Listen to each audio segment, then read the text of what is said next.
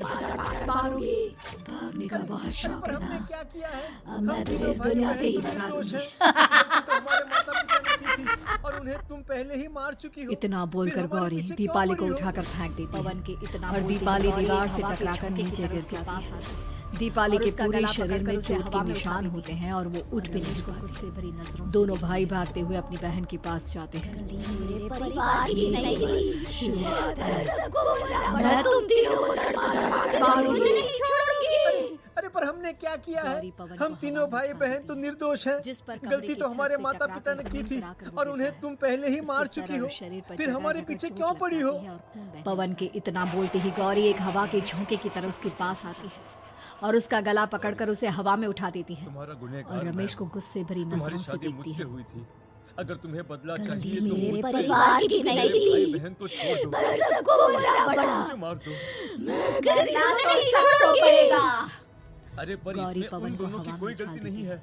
जिस प्लीज, पर कमरे की मैं छत मानता से हूँ कि टकराकर तुम और जमीन पर तुम्हारे आकर वो परिवार गिरता के है। साथ जो कुछ उसके भी हुआ सर और शरीर वो पर गलत जगह था। जगह चोट लग गौरी, जाती है और खून मैं बहने लगता है मैं प्लीज जिसे मेरे देख अब भाई रमेश मेरे से भाई बहन चुप को नहीं छोड़ दो। रहा जाता। उन्हें तो इस बात के बारे में गौरी, कुछ भी पता नहीं है। तुम्हारा उनका गुनहगार इस मैं सबसे हूँ। कोई लेना देना नहीं तुम्हारी है। शादी मुझसे हुई थी। तुम और अगर तुम्हारा तुम्हें परिवार बदला यही चाहिए तो चाहता था ना मुझसे लो। कि मैं मेरे तुम्हें भाई अपना लूं। बहन को छोड़ दो। उस समय में तुम मुझे मार दो। मैं मरना तो सबको पड़ेगा। समझ नहीं थी। अरे पर इसमें उन दोनों की कोई गलती नहीं है। इसी रूप में अपनाता हूँ। मैं मानता हूँ कि तुम और तुम्हारे परिवार के साथ जो कुछ भी हुआ वो गलत था। बख्श दो उनकी जान। मैं प्लीज रमेश की ये बात मेरे सुनकर भाई गौरी का मेरे भाई गुस्सा बहन को और छोड़ दो। शांत होता है। उन्हें तो इस बात के बारे में कुछ भी पता नहीं है। उनका इस सबसे कोई लेना देना नहीं है। तुम और तुम्हारा परिवार यही चाहता था ना कि मैं तुम्हें अपना लूं। उस समय मैं बच्चा था। अब मेरे रमेश पास गौरी इतनी के समझ साथ नहीं थी। छत पर जाता पर है आज मैं और तुम्हें छत से तुम्हारे नीचे को इसी रूप जाता में है। अपनाता हूँ। रमेश मेरे के साथ मरते जो ही करना गौरी है कर उसकी लो। आत्मा को अपने बस मेरे साथ भाई ले बहन जाती की है। जान बख्श दो। और इस तरह से बख्श दो रमेश उनकी जान। खुद मरकर रमेश की ये बात सुनकर गौरी का गुस्सा थोड़ा शांत होता है। ठीक है, मैं तुम्हारे भाई बहन को नहीं मारूंगी, पर तुम्हें मरना होगा और तुम्हारी आत्मा को मेरे साथ शादी करनी होगी। मुझे मंजूर है। अब रमेश गौरी के साथ छत पर जाता है और छत से नीचे को जाता है। रमेश के मर